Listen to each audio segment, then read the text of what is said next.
இப்ப மௌலியுமே 4 பேருமே கல்யாணம் பண்ண வேண்டியதா போயிருக்கும். என்னதான் அதுல 3 பேர் அவகிட்ட தப்பா நடந்துக்கிட்டாலும், ஒருத்தன் மட்டும் அவள விட்டு விலகி இருந்திருப்பான். இப்ப மௌலியுமே பிரெக்னன்ட் ஆயிருப்பா. அது மட்டும் இல்லாம அவங்க மாமியாருமே பொறக்க போற குழந்தை பையனோட குழந்தை தான் அப்படின்ற மாதிரி சொல்லியிருப்பாங்க. அது மட்டும் இல்லாம பெண் குழந்தையா இருந்தா என்ன பண்ணணும் அப்படின்ற விஷயத்தையும் அவங்ககிட்ட சொல்லியிருப்பாங்க.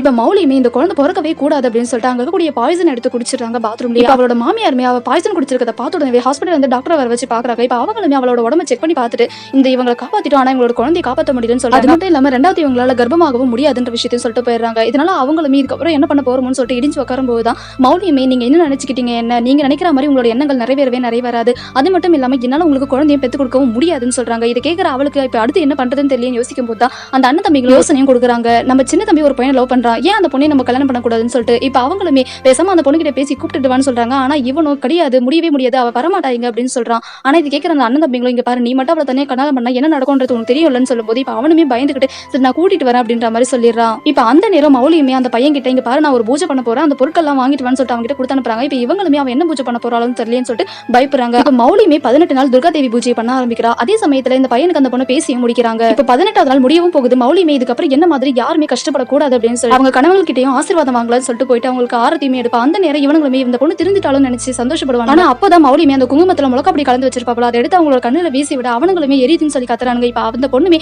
இதுக்கப்புறம் எந்த பொண்ணு இந்த இடத்துல இந்த மாதிரி மோசமான நிலைமையில ஆகக்கூடாது அப்படின்னு சொல்லிட்டு அவங்க 3 பேருமே கொண்டு போட்டுறா.